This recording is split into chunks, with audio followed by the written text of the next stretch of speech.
welcome to another edition of the Nightly News, Ted. It doesn't matter where you get your news, even if it's mainstream, crime. And there seems to be no solution. Let me give you a couple of thoughts. There was a convenience store owner in New York City that was getting attacked. A black guy jumped over the counter, threatened him, had pushed him, had punched him, and the convenience store owner grabbed a knife that was on the counter. In self-defense, clearly, I saw the video, my opinion, stabbed the attacker, killed the attacker. The convenience store owner is now in prison on Rikers Island, charged with murder. Give you another example. In Philadelphia, a group of street animal teens took a traffic cone and beat a poor 73-year-old man to death. The teens were all black. The poor 73-year-old man was also black on black crime there in Philadelphia. God only knows what's going to happen there. And I don't know if you saw this weekend. President Trump talked about what it was going to take to make America great again, and it's fighting this crime. Let's let our listeners hear this. The wave of lawbreaking must be immediately ended, and we must really get this crime wave ended immediately. If we are going to make America great again, our first task is to make America safe again. Ted, what in the hell is going on in this country with regard to this just runaway crime?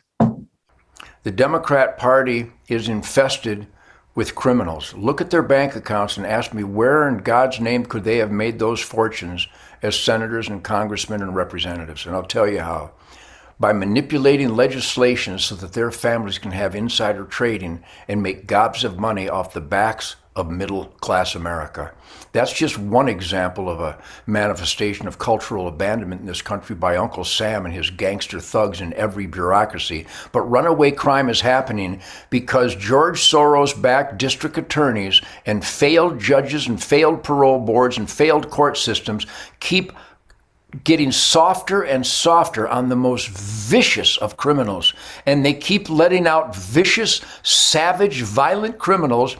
And when you release vicious, savage, violent criminals, they're going to continue celebrating their vicious, savage, violent ways. And every time it could have been predicted.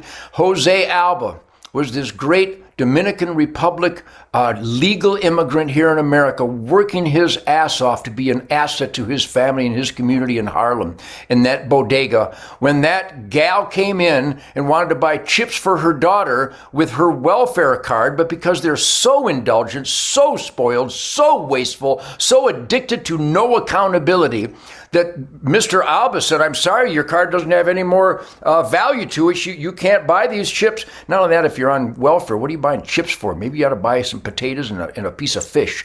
Point being is she said, well, I'll get my man who was on parole for numerous felonies, engineered recidivism. It's all predictable. Keith, right here on the Nightly News, as I've been doing every day on my Spirit Campfire podcast and in the media that I do every day, our goal is to make Jose Alba, is to make sure that he is completely exonerated for the clear and perfect, pure instinct of mankind of self-defense to neutralize life-threatening forces. He did it. He did it on film. He did it in desperation as a last-ditch effort to protect him from a paroled violent felon, that the system made sure that Mr. Jose Alba in that Harlem bodega would have to encounter, because the Democrats want victims to pay. They want victims to be in pain and suffering. They want perpetrators and violent felons to be happy and successful. That's the Democrat Party law and anti-law and order battle cry. My friends, I'm going to figure out a way. By the way, too, Keith,